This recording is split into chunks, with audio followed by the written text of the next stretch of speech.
আপনারা দেখেছেন তারেক রহমান মৌলবাদের উত্থান নিয়ে খুব চিন্তিত। আপনারা দেখেছেন বিএনপির মির্জা ফখরুল ইসলাম আলমগীর সাহেব দক্ষিণপন্থীদের উত্থান নিয়ে অনেক চিন্তিত। আপনারা দেখেছেন বিএনপির আরেক পাগলা আছে ফজলু, আমরা বলি এর জন্য দ্রুত ইনজেকশনের ব্যবস্থা করেন।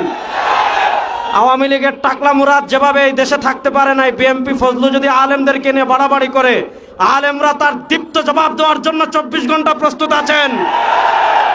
আমরা তারেক রহমান এবং বিএনপির কাছে জানতে চাই, মৌলবাদীদের নিয়ে আপনাদের এত চিন্তা, দক্ষিণপন্থীদের নিয়ে আপনাদের এত চিন্তা, ইসলামপন্থীদের নিয়ে আপনাদের এত চিন্তা, খুনিদেরকে নিয়ে আপনাদের এত চিন্তা নয় কেন? গত 1 বছরে আপনাদের কর্মীরা একজন আরেকজন 100 জনের বেশি কর্মীকে তারা খুন করে ফেলেছে। আমরা জানতে চাই, চাঁদাবাজদের নিয়ে আপনাদের এত চিন্তা নয় কেন? সুরদের নিয়ে আপনাদের এত চিন্তা নয় কেন? আপনাদের কর্মীরা বালু চুরি করে, সিলেটের পাথর চুরি করে। সুতরাং আপনারা মৌলবাদদের নিয়ে চিন্তা করতে হবে না, ইসলামী রাজনীতি নিয়ে চিন্তা করতে হবে না, চোর টাকা সন্ত্রাসদের নিয়ে চিন্তা করেন।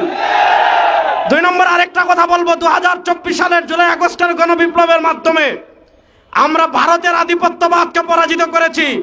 বাংলাদেশে যদি বাম রাজনীতির নামে কেউ ভারতের দালালি করে, সেই ভারতের দালালদের হাত ভেঙে দেওয়ার জন্য প্রস্তুত আছেন।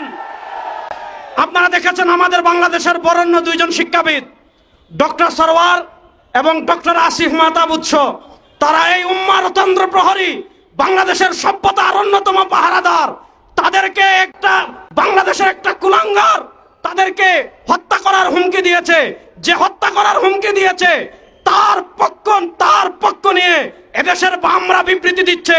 আমরা স্পষ্ট ভাষায় বলি, ডক্টর সরওয়ার এবং ডক্টর আসিফ মাহতাব এদেশে একা নয়, তার সাথে বাংলাদেশের সকল মুসলমান আছে।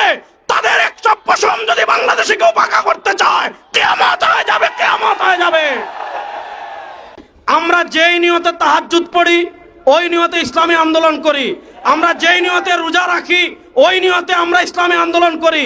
যেই নিয়তে নামাজ পড়ি, ওই নিয়তে ইসলামী আন্দোলন করি। আমরা আদর্শের রাজনীতি করি। আদর্শের রাজনীতি কখনো 1-2টা আসনের জন্য বিক্রি হতে পারে না। ইনশাআল্লাহ এবার যদি কেউ না থাকে বাংলাদেশে ইসলামের পতাকাকে বুলন্দ করার জন্য, কালেমার পতাকাকে বুলন্দ করার জন্য, বিশ্বাস চরমনায় সৈনিকেরা প্রস্তুত আছেন না নয়? আবার আপনাদের সাথে দেখা হবে ইনশাআল্লাহ। আসসালামু আলাইকুম।